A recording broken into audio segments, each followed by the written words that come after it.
जय गुरुदेव।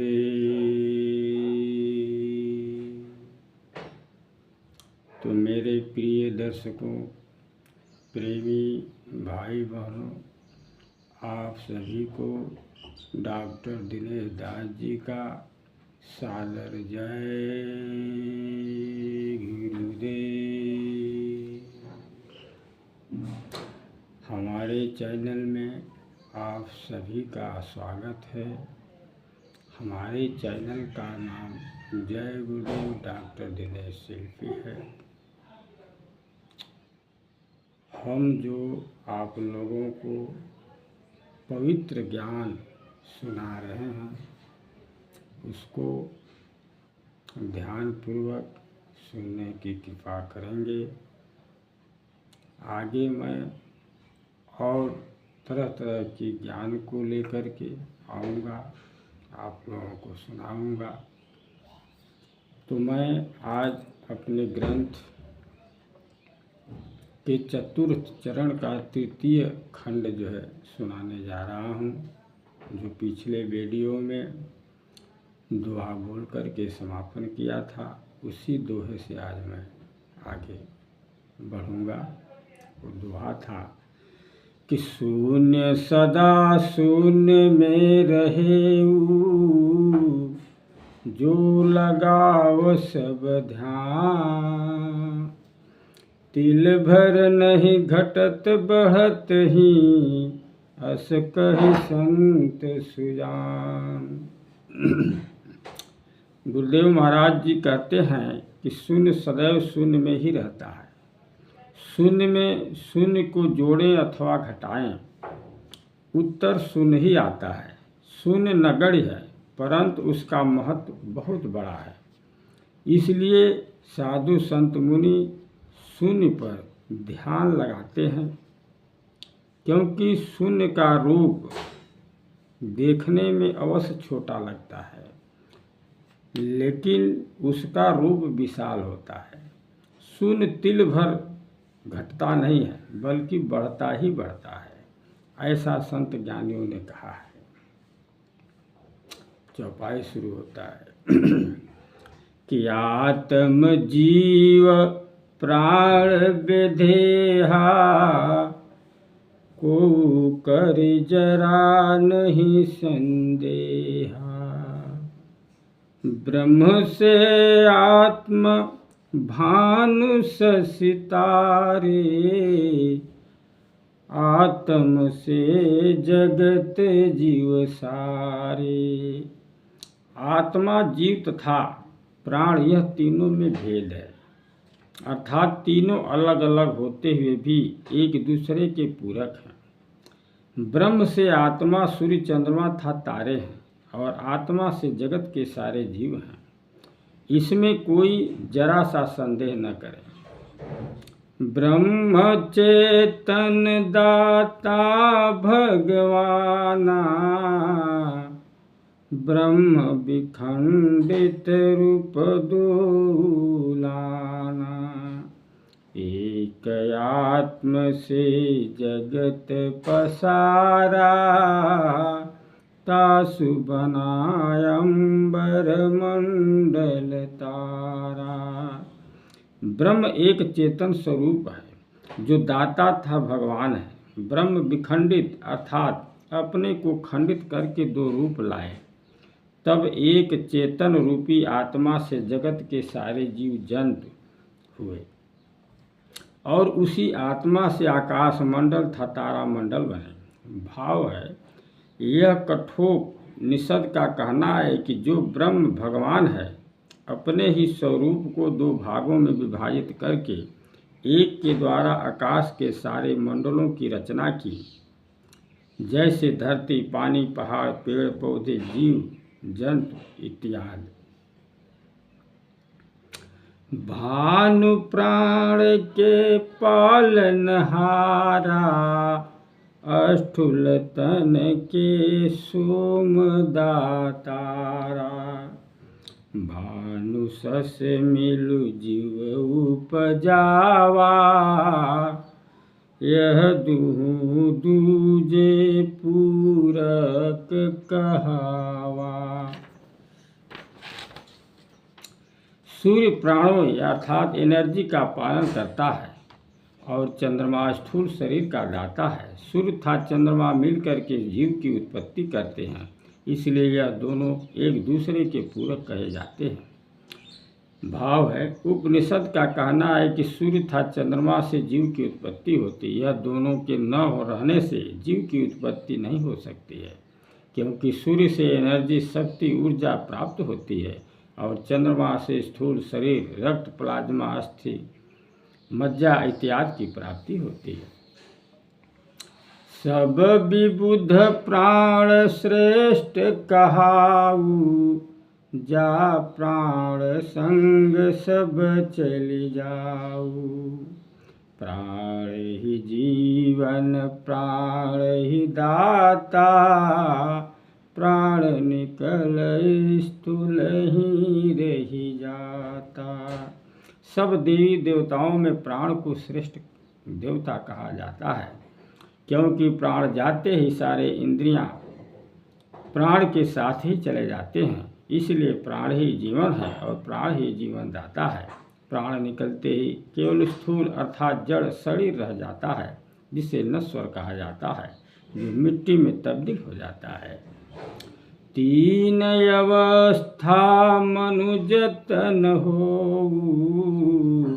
जब तक जीवन तब तक सो।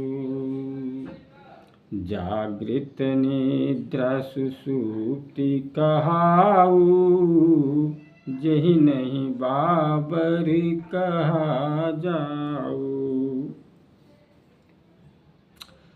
मनुष्य के शरीर में तीन अवस्थाएं होती है। जब तक जीवन होता है तब तक मानव के शरीर में यह अवस्थाएं रहती है। जागृत अवस्था, निद्रा अवस्था और सुप्ति अवस्था कहा जाता है। जिस मनुष्य में यह अवस्था नहीं होती है तो उसे पागल कहा जाता है।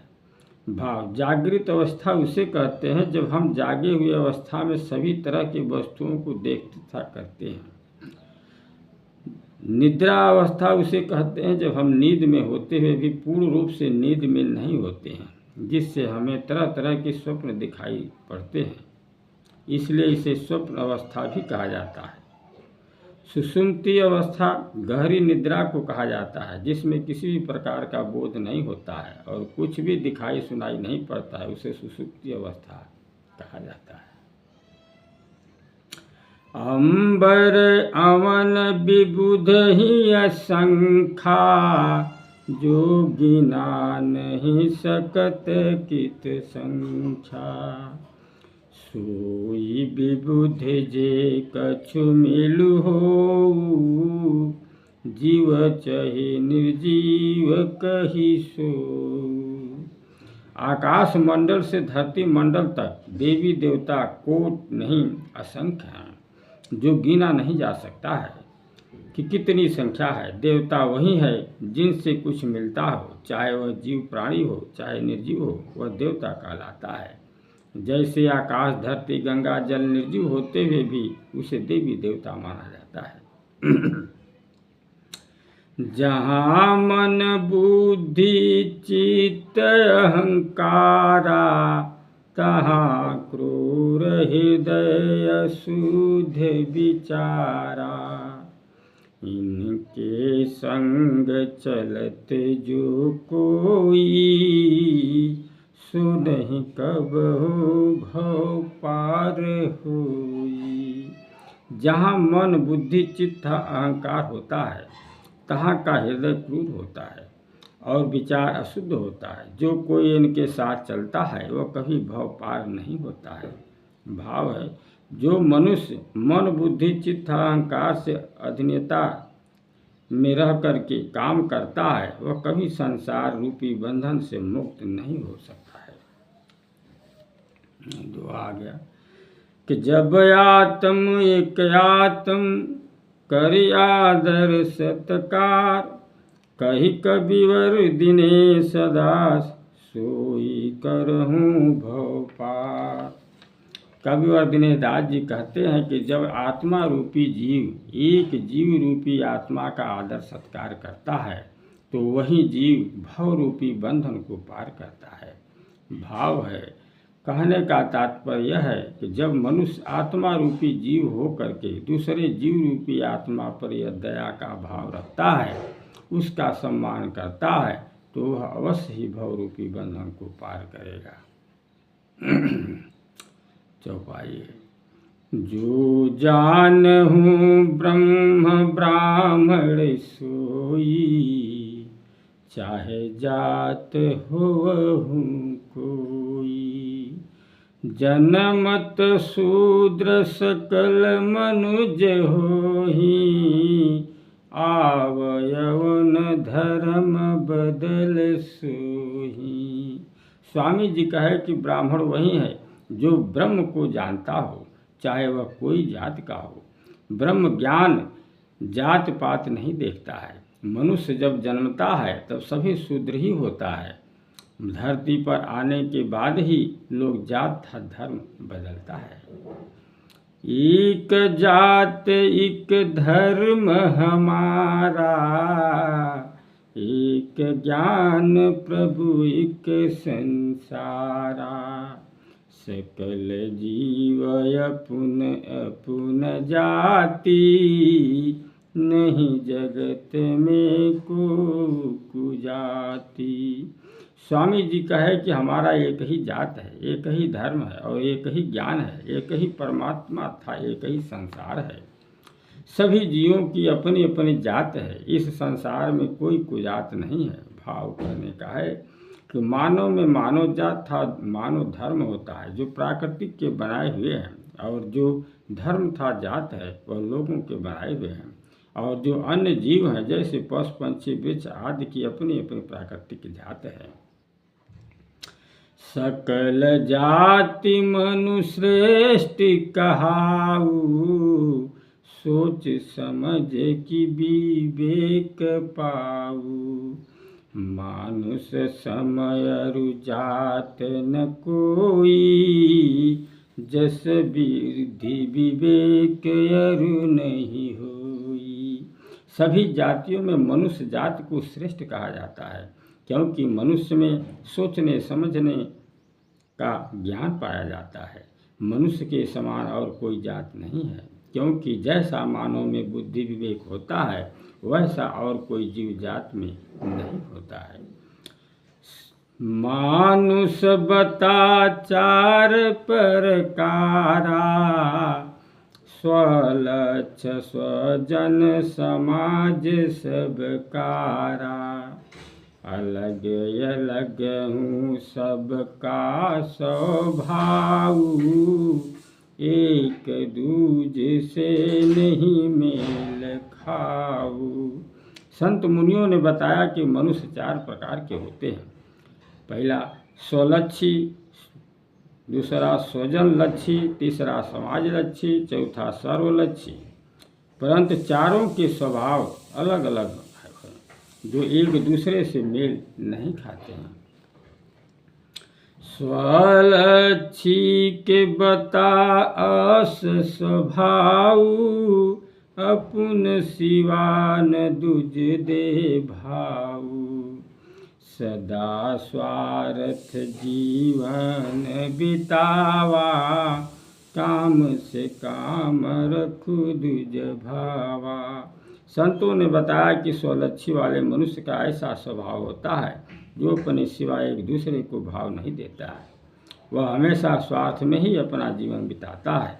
वह एक दूसरे से काम ही प्रेम भाव रखता है। स्वजन लक्षी के लक्षण बतावा, केवल कुटुंब ही प्रीत दिखावा, कुटुंब सिवा नहीं अरुधिक प्रीति, चलहूँ जस परिवार की रीति। स्वजन लक्षी वाले मनुष्य का लक्षण बताए कि ऐसे वाले मनुष्य का प्रेम केवल अपने परिवार में ही दिखता है, परिवार के सिवा औरों में प्रेम नहीं दिखता है। जैसा उसके परिवार की रीति रिवाज होता है वह वैसा ही चलता है। समाज लक्ष्य समाज दिय ध्याना, कुटुंब ऊपर उठ कर सेवाना। दया रहम हृदय निरखतासु, जह दीन दीख मदद करि जासु। समाज लक्ष्य वाले मनुष्य समाज पर ध्यान देता है, वह अपने परिवारजनों से ऊपर उठकर समाज का सेवा करता है। उसके हृदय में दया रहम दिखाई देता है, जहाँ पर दीन व्यक्ति दिखता है तो उसका मदद करता है। सर्वलक्षी सकल करि भलाई, बिन स्वार्थ अपुन धन लगाई। उत्तम स्वभाव उत्तम ही विचारा, जस साधु संत मुनिवर सारा। सर्वलक्षी वाले मनुष्य सभी का भला करते हैं, वह बिना स्वार्थ के दूसरों के लिए अपना धन भी लगा देते हैं। वह उत्तम स्वभाव तथा उत्तम विचार के होते हैं, जैसे साधु संत तथा सारे मुनि जनों का स्वभाव तथा विचार होता है, ऐसे व्यक्ति को साधु संत कहा जाता है। भांति भांति के लोग जग सब बिलगाय विचार, धन दौलत के चक्कर में छाड़त निज परिवार। संसार में भांत भांत के लोग हैं और सबके विचार अलग अलग हैं। लोग धन दौलत के चक्कर में अपने परिवारजनों तक छोड़ देते हैं। संत मुनि बताव करी विचारा, हो मुख्य धन 5 प्रकारा।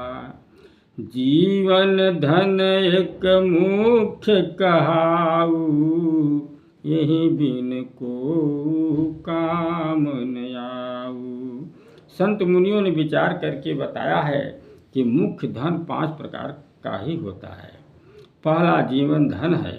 जीवन धन एक मुख्य धन कहलाता है। इसके बिना अर्थात जीवन धन के बिना कोई भी धन कोई काम में नहीं आता है। दूजा कहाव धन परिवारा, बिन कुटुंब के वृथा धन सारा। जहाँ कुटुंब नहीं धन के ही कामा, हर्षित मन नहीं जे रही धामा। दूसरा धन परिवार धन कहा जाता है। बिना परिवार के सारे धन बेकार हैं। जहाँ पर परिवार नहीं है वहाँ पर धन किस काम का। जिस घर में रहेंगे मन खुश नहीं रहेगा। तीजा धन चरित्र मुनि बतावा, चरित्रहीन समाज नहीं भावा। जे चरित्र समाज निक हो, तासु सम्मान करहूँ सबको। मुनियों ने तीसरे धन को चरित्र धन बताया है। चरित्रहीन प्राणी को समाज पसंद नहीं करता है। जिसका चरित्र समाज में अच्छा होता है उसका सम्मान सब कोई करता है। चौथ धन दौलत रुपया आवा, यही बिन को चल नहीं पावा। जो लूट घसूट जगत हो, यही कारण जुटाव सबको। चौथा धन दौलत था रुपया आता है, इसके बिना कोई चल नहीं पाता है। जो संसार में लूट घसूट कर होता है उसका धन दौलत ही कारण है, जो सब कोई जुटाता है। इसलिए संत मुनियों ने इसको भी मुख्य धन बताया है। पंचम धन शांति धन कहावा, यह सकल से श्रेष्ठ में आवा। बिनु शांति सब धन वृथा हो, लागुन नीक बेचैन को। पांचवा धन शांति धन कहलाता है। यह सभी धन से श्रेष्ठ धन में आता है। शांति के बिना सब धन बेकार होता है। जब कोई बेचैन अर्थात शांति में होता है तो कोई भी चीज़ अच्छा नहीं लगता है। जैसे साइकिल का सब पार्ट सही हो परंतु चैन नहीं हो तो साइकिल चल नहीं पाता है, ठीक वैसे ही सब तरह का धन हो परंतु मन को चैन न हो अर्थात बेचैन हो तब सब धन वृथा लगने लगता है। हो यह सब धन प्रकृत माया, जो जस धरि तस सुख पाकाया। प्रभु न काम दौलत धन दौलत दिन्हा, जन करि कोय विबुध कछु किन्हा।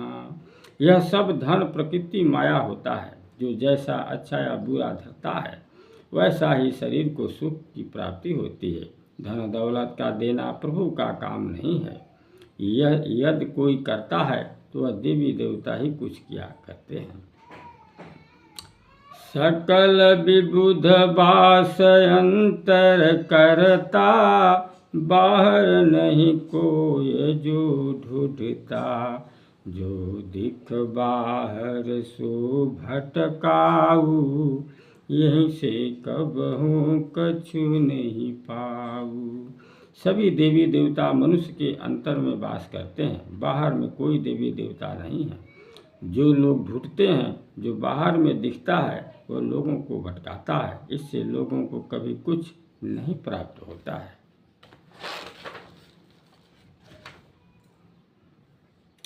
तो मेरे प्रिय दर्शकों, आज हमारे चतुर्थ चरण का तृतीय खंड समाप्त हो गया।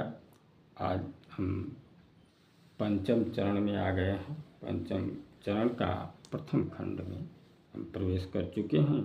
इसमें थोड़ा सुना करके आप लोगों को समापन करेंगे। पंचम चरण का दोहा है। भांति भांति की ज्ञान सुन, सब हरस वृद्ध जवान। तब चलु सम्राट संग ली, करि बनारस प्रस्थान। गुरु महाराज जी के श्री मुख से तरह तरह के ज्ञान को सुन करके वृद्ध तथा जवान लोग सभी खुश हुए। तब भक्तों के सम्राट परम संत बाबा जय गुरुदेव महाराज जी अपने सभी भक्त गणों को साथ लेकर के वाराणसी के लिए प्रस्थान किए। यहाँ से अब दोहा शुरू होता है।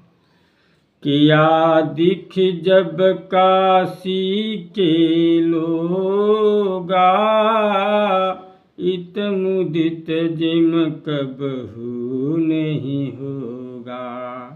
धन्य धरा कही जो प्रभु पधारे, पादर्शन बड़ु भाग हमारे।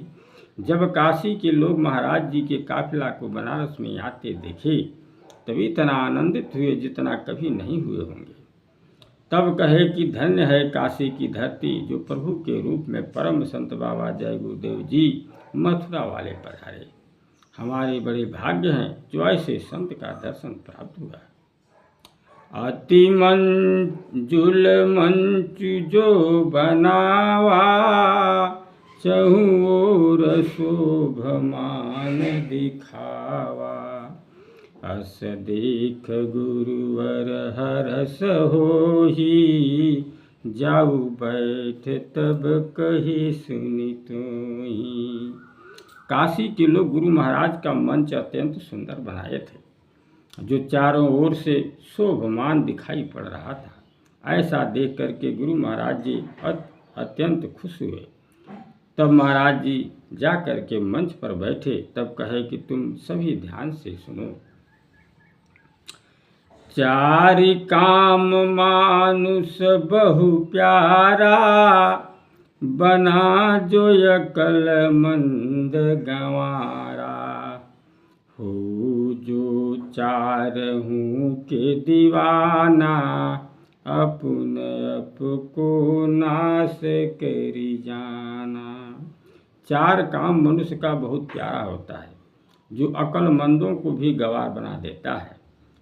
जैसे इच्छा, वासना, क्रोध, लालच, जो मनुष्य इन चारों के दीवाने होते हैं वह अपने आप को नाश अर्थात बर्बाद कर जाते हैं। भाव है, मनुष्य के बर्बादी का कारण यही चार आदतें हैं जो लोग इसके आशिक होते हैं। इच्छा प्रबल बढ़ता नहीं घटता, बिन इच्छा नहीं वासना बनता। क्रोध सदा मन को उतसावा, लोभ से बुद्धि कुबुद्धि हो जावा। इच्छा प्रबल होती है, मनुष्य की इच्छा बढ़ती घटती नहीं है, बिना इच्छा की वासना नहीं बनता है। तथा क्रोध हमेशा मन को उत्साहता रहता है और लोभ लालच से लोगों की बुद्धि कुबुद्धि में हो जाता है। जो मानुष निज बस कर लीन्हा, सो जगत कंज भात खिलिन्हा। तासु हृदय विमल उच्च विचारा, सोई मनोहरस जीवन सारा। स्वामी जी कहे कि जो मनुष्य इन चारों आदतों को अपने बस में कर लेता है तो वह संसार में कमल के फूल की भांति खिल उठता है और उसका हृदय निर्मल तथा ऊंचा विचार हो जाता है। वही मनुष्य सारा जीवन खुश रहता है। जहाँ वासना तह बुध न हो, जहाँ लोभ तह विवेक न को। क्रोध कबहु नहीं चिन्ह परिवारा, इच्छा सब का मूल आधारा। स्वामी जी कहे कि जहाँ पर वासना का भाव होता है वहाँ पर बुद्धि नहीं होता है, अर्थात बुद्धि शून्य हो जाती है। और जहाँ पर लोभ लालच होता है वहाँ पर कोई विवेक नहीं होता है, अर्थात विवेक शून्य हो जाता है। क्रोध में लोग अपने परिवार तक कभी नहीं चिंता है, सबका मूल आधार अर्थात मूल जड़ इच्छा ही होता है। नहीं मन मरत नहीं मरत माया, जब जब मरहूँ सो दिख काया। न कबहु आशा न तृष्णा मरता, यही कड़वा सच जो तन जलता। न मन मरता है और न ही माया मरती है और न कभी आशा तथा तृष्णा ही मरती है। जब जब मरता है तो वह शरीर मरता है, जो शरीर जलते हुए दिखता है, यही कड़वा सच है। अब कही सुन सब सुनावहूँ अपुन गुरु की बात, अजब गजब हूँ दिख लीला जो मुख कहा न जात। तो मेरे प्रिय दर्शकों, ये पंचम चरण ये प्रथम खंड मैं थोड़ा सा इसको सुनाया है और इसी दोहे के साथ मैं समापन कर रहा हूँ। अगले वीडियो में इस पंचम चरण से मैं प्रथम खंड से शुरू करूँगा। तब तक के लिए इंतज़ार कीजिएगा। लाइक, सब्सक्राइब तथा शेयर करने से नहीं भूलेंगे, अवश्य करने की कृपा कीजिएगा। धन्यवाद। जय गुरुदेव।